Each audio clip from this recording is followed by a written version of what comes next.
চাবিটা আমি প্রথম দেখেছিলাম একটা বন্ধ লাইব্রেরির দরজার নিচে। সেদিন বিকেলটা অন্য সব বিকেলের মতোই ছিল। অফিস থেকে বের হতে হতে 6:30 বেজে গিয়েছিল। ডিসেম্বরের শেষ দিক। বাতাসে একটা শুকনো ঠান্ডা। রাস্তার পাশে বাদামওয়ালার ভাজা বাদামের গন্ধ। আর গলির মাথায় পুরনো একটা কমিউনিটি লাইব্রেরির সামনে অদ্ভুত নীরবতা। আমি আসলে সেখানে যাওয়ার কোনো পরিকল্পনাই করিনি। আমার ছোট ভাই কয়েকদিন আগে বলেছিল বাসার পুরনো কিছু বই গুছিয়ে ফেলে দিতে হবে। তার মধ্যে দুটো বই নাকি ওই লাইব্রেরির ছিল। তাই অফিস থেকে ফেরার পথে বই দুটো দিয়ে আসবো ভেবেছি। কিন্তু গেটের কাছে গিয়ে দেখি লাইব্রেরি বন্ধ, দরজায় তালা ঝুলছে। আমি ফিরে আসছিলাম, ঠিক তখনই চোখে পড়ল দরজার নিচে একটা ছোট্ট রূপালি চাবি পড়ে আছে। চাবিটা কুড়িয়ে নিয়ে অনেকক্ষণ দাঁড়িয়ে রইলাম। কি অদ্ভুত ব্যাপার! যে মানুষ চাবিটা হারিয়েছে সে নিশ্চয়ই এখন খুব অস্থির হয়ে কোথাও খুঁজছে।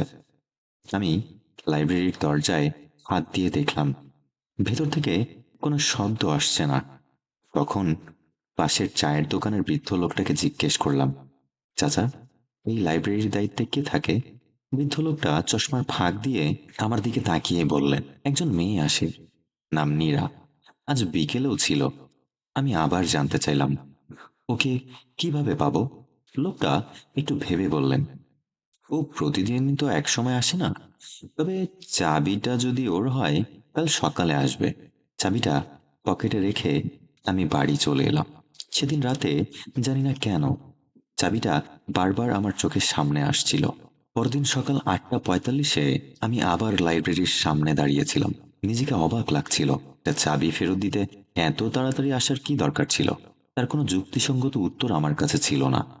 প্রায় 10 মিনিট পর নীল রঙের একটা শাল গায়ে দিয়ে মেয়েটা হেঁটে এলো। তার হাতে 3টা বই ছিল। আমাকে দেখে সে থেমে গেল। আমি পকেট থেকে চাবিটা বের করে জিজ্ঞেস করলাম, এটা কি আপনার? মেয়েটা কয়েক সেকেন্ড চাবিটার দিকে তাকিয়ে থাকলো, তারপর হালকা হেসে জিজ্ঞেস করলো, "হ্যাঁ, আপনি এটা কোথায় পেলেন?" আমি বললাম, কাল দরজার নিচে। মেয়েটা চাবিটার দিকে তাকিয়ে বলল, আমি ভেবেছিলাম চাবিটা বুঝি শেষ। আমি একটু অবাক হয়ে জিজ্ঞেস করলাম, চাবি শেষ হয় নাকি?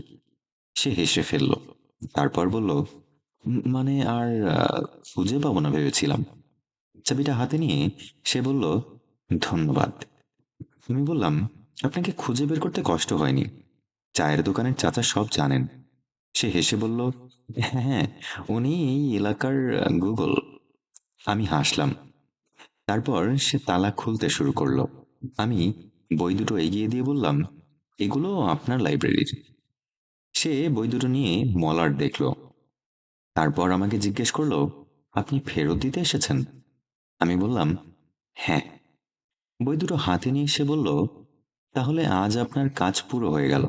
আমি বললাম, হয়েছে মনে হয়। সে একটু থেমে আমার দিকে তাকিয়ে জিজ্ঞেস করলো, আপনি কি ভেতরে আসবেন?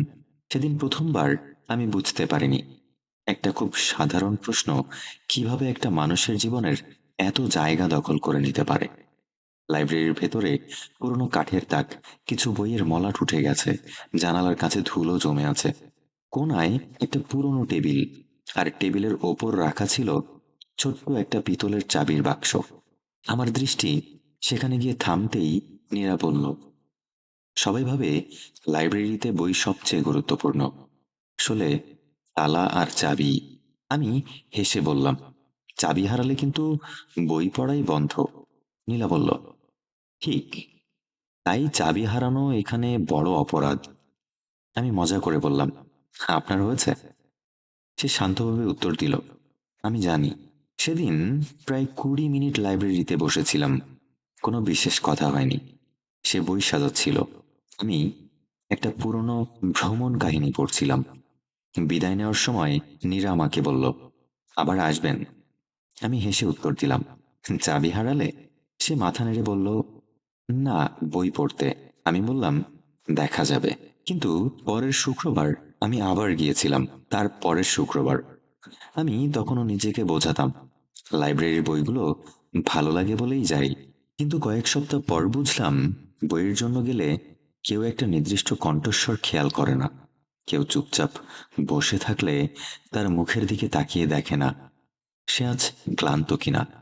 নীরা খুব বেশি কথা বলতো না, কিন্তু ছোট ছোট জিনিস মনে রাখতো। আমি কোন ধরনের বই নিই, চা খাই কিনা, কোন দিন অফিস থেকে দেরিতে ফিরি, এসব ওর মনে থাকতো। একদিন আমি পুরনো একটা অর্থনীতির বই চাইলে নীরা বলল, আপনি তো গল্পের বই নেন। আমি বললাম, আজ মনটা ভালো নেই।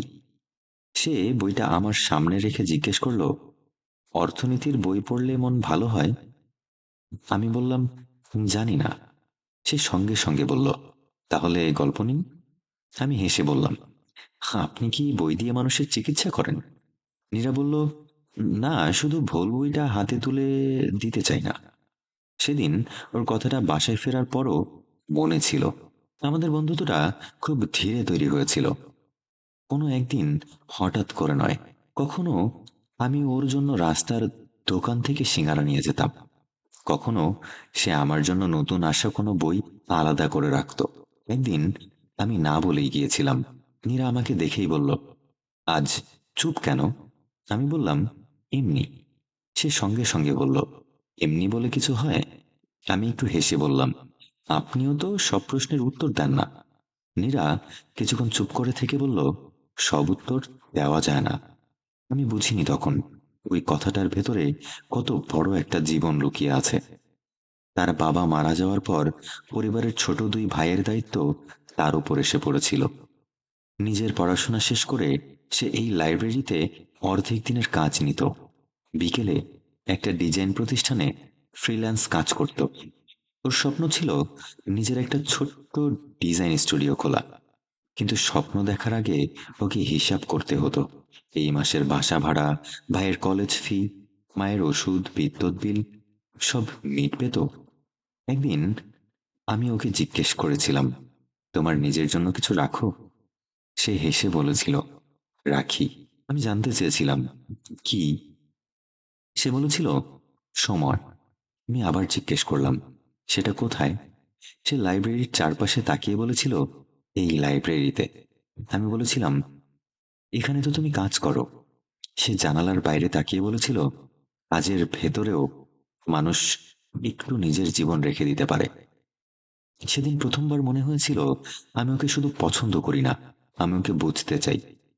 সমস্যা হলো, সেই সময়ই আমি ঢাকার বাইরে একটা চাকরির অফার পেলাম। বেতন অনেক বেশি, ক্যারিয়ারের জন্য ভালো। আমি খবরটা নীরাকে বলেছিলাম। সে চুপ করে শুনল। কিছুক্ষণ পর নীরা আমাকে জিজ্ঞেস করলো, যাবেন? আমি বললাম, মনে হচ্ছে। সে খুব সহজভাবে বলল, যাওয়া উচিত। আমি একটু কষ্ট পেয়ে জিজ্ঞেস করলাম, এত সহজে বলে ফেললেন? সে আমার দিকে তাকিয়ে বলল, কঠিন কথা সহজভাবে বলতে হয়। আমি কিছুক্ষণ চুপ করে থেকে বললাম, আপনি আমাকে থামাবেন না? সে মাথা নেড়ে বলল, কেন থামাবো? আমি চুপ করেছিলাম। কিছুক্ষণ পর সে বলল, আপনি যদি থেমে যান, একদিন হয়তো আমার উপর রাগ করবেন, ভাববেন আমার জন্য আপনার একটা সুযোগ নষ্ট হয়েছে। আমি ওর দিকে তাকিয়ে বললাম, আমি কি সেটা ভাববো? নীরা শান্তভাবে উত্তর দিল, মানুষ কখন কি ভাবে সেটা আগে থেকে জানা যায় না। তারপর সে আমার দিকে তাকিয়ে খুব শান্তভাবে বলল, যে মানুষটা নিজের পথ বেছে নিতে পারে না, তাকে ভালোবাসা খুব সহজ। কারণ তখন সে সবকিছুর জন্য অন্য কাউকে দোষ দিতে পারে। আমি কিছু বলিনি। সেই রাতেই আমি প্রথম বুঝলাম, নীরা আমাকে কাছে টানছে না, সে আমাকে মুক্ত রাখছে। আমি চাকরিটা নিলাম। পরের 2 মাস আমরা আগের মতো কথা বলিনি।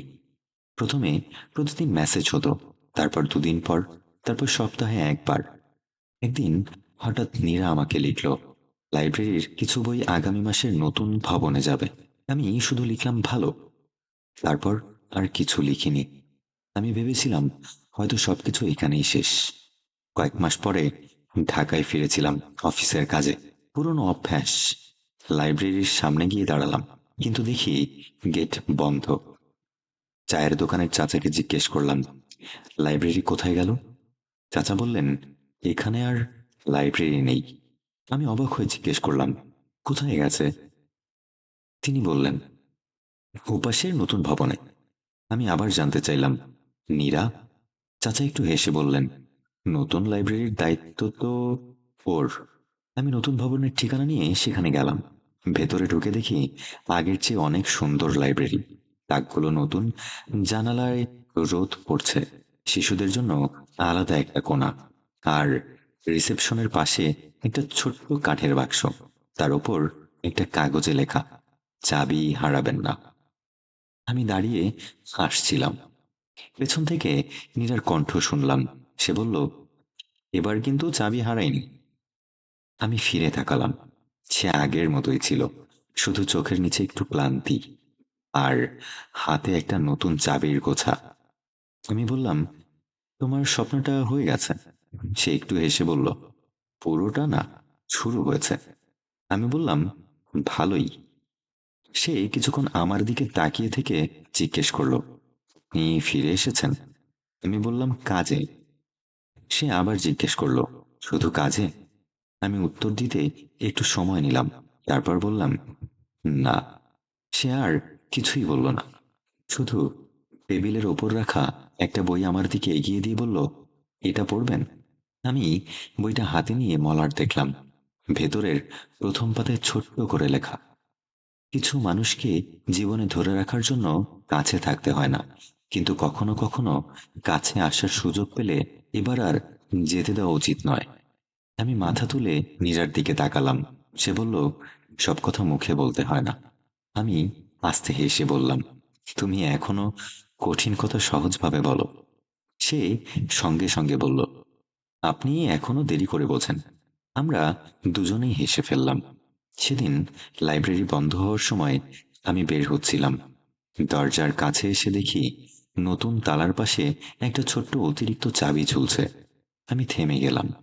নীরা পেছন থেকে বলল, ওটা আপনার জন্য না। আমি ঘুরে জিজ্ঞেস করলাম, তাহলে? সে একটু হেসে বলল, আমার জন্য। আমি অবাক হয়ে বললাম, তাহলে এতটা কাছে কেন? নীরা জানালার বাইরে তাকিয়ে শান্তভাবে বলল, যাতে দরকার হলে দুজনের একজন দরজা খুলতে পারে। বছরখানেক পর আমরা বিয়ে করেছিলাম। খুব বড় কোনো অনুষ্ঠান হয়নি, দুই পরিবারের মানুষ, কয়েকজন বন্ধু আর ছোট্ট একটা দুপুর। আজও আমাদের বাড়ির একটা ড্রয়ারে আমি সেই পুরনো রূপালি চাবিটা রেখে দিয়েছি, যেটা একদিন আমি লাইব্রেরির দরজার নিচে পেয়েছিলাম। মাঝে মাঝে নীরা সেটা হাতে নিয়ে আমাকে জিজ্ঞেস করে, তুমি যদি সেদিন চাবিটা না কুড়োতে, তাহলে হয়তো তোমাকে চিনতাম না। সে মাথা নেড়ে বলে, ভুল। আমি জিজ্ঞেস করি, কেন? সে বলে, চাবিটা না পেলেও কোনো না কোনোভাবে তোমার সঙ্গে আমার দেখা হতো। আমি হেসে জিজ্ঞেস করি, এত আত্মবিশ্বাস? সে বলে, কিছু মানুষকে জীবনে পাওয়ার জন্য ভাগ্যের ওপর খুব বেশি ভরসা করতে হয় না। তারপর সে চাবিটা আবার ড্রয়ারে রেখে দেয়। আর আমি প্রতিবারই ভাবি, কিছু দরজা আসলে চাবি দিয়ে খোলে না, কেউ একজন ঠিক সময় এসে দাঁড়ালে দরজাটা নিজেই একটু ফাঁক হয়ে যায়। আর জীবনের সবচেয়ে গুরুত্বপূর্ণ মানুষগুলো কখনো কখনো আমাদের জীবনে আসে কোনো বড় ঘোষণা নিয়ে নয়, একটা ছোট্ট হারানো চাবি হয়ে।